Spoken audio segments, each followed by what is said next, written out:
زه چې دا کمپله لرې کوم بیرته دا کمپله دا راخلي په خپل مخ یې اچوي او ډېر زیات احتیاط کوئ. په امریکا کې اکثره وخت ډېری ماشومان له همدغه لاسه مري چې کمپله راواخلي او په خپل مخ یې واچوي. تاسو ګورئ د ماشوم ته دا کمپله راواخله په خپل مخ یې واچوله او لاس خوځوي داسې.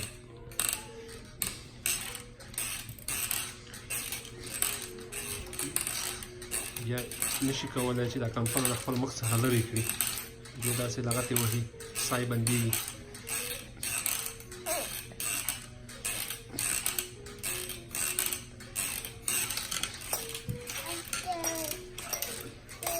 اوس یې په مخ باندې اچولې ده، خوله یې بنده شوې ده، ساه یې بندېږي او لغتې وهي.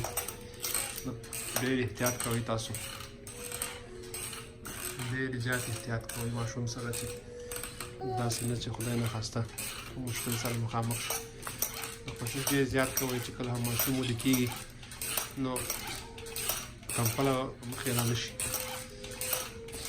ځکه ماشومان نه پوهېږي، همیشه داسې فکر کوي چې دا کوم د لوبو شی دی او په خپل مخ یې اچوي.